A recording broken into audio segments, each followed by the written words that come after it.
Next is from Brandon Finch, and the subject is Tony remark about DI, uncalled for and not true. Hey, K100, after reading about the interaction with Tony Khan and Disco on social media, I have to say these people that are in positions of power need to stop using their platform to belittle people that keep interest in the product. Feels like, according to them, unless a reporter or podcaster are kissing their butt, they're toxic. Dave Meltzer gets it all the time from Bruce Pritchard and Eric Bischoff. Dave has been reporting since the 80s. Dave wrote about the WWF in 95 when nobody cared about WWF. If Dave or anyone ever stopped, the promotion would say they were shadow banned and everyone is out to get them. The one thing these big company executives and former executives to remember is that when they stop talking about you, that is when you should be worried. I definitely think Tony Khan owes Disco an apology. Disco does multiple podcasts because he loves wrestling. Readers of the Dirt Sheets and listeners of podcasts bring fans to arenas and sell merch. The average fan doesn't buy 3 versions of an action figure for a limited edition collector's t-shirt. Or a limited edition collector's t-shirt. People that read the sheets and watch vlogs and listen to podcasts about wrestling do. Nobody's going to give you a glowing review every time. There's always going to be some discrepancy in the facts, but they all should be thankful they have the following they do. And fans talk and love to read and watch stuff about wrestling. It is mutually beneficial, and the ego, I think, is the thing that gets in the way. It is not a parasitic relationship, it's a symbolic one. That's from Brandon. Hey, do me a favor, Joe. Yeah. So you can find this. Mm-hmm. But by the way, like, how many... all these dirt sheets report on what Tony Khan said about me, but how many dirt sheets reported on my response? I saw one, and it was wrestling. Okay, do me a favor. Mm-hmm. Go look I want to see what because Sean Ross Sapp blocks me. What did he say about the Tony Khan comment about me?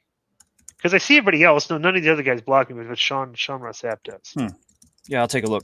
Because that's the fact they don't report my response. That's they're showing the level of journalism that they bring to the table, which is zero. They're just marks that just want to like be fanboys for AEW, which is great. It's.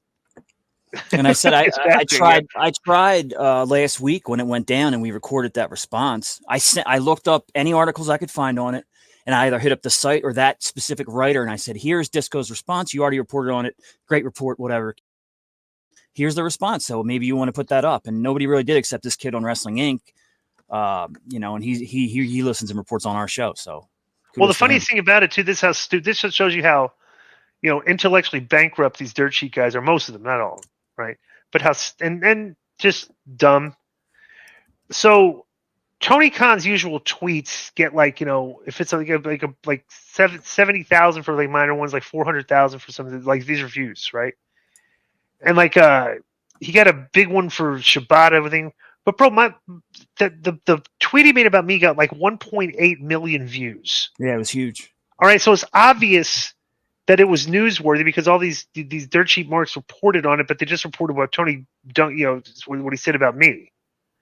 You would think based on that type of engagement, they would like, hey, here's the response because people are interested in it, but they don't want to show my response because they don't like me. Right. And think about that. The dirt sheets are actually just like recovering people they like. So, yeah. Well, that's always been, whispered about. And back in the day, Bret Hart would say that Dave Meltzer was just Flair's boy and he never reported accurately on Bret. People have always said that. Or that Heyman would get his guys over in the sheets.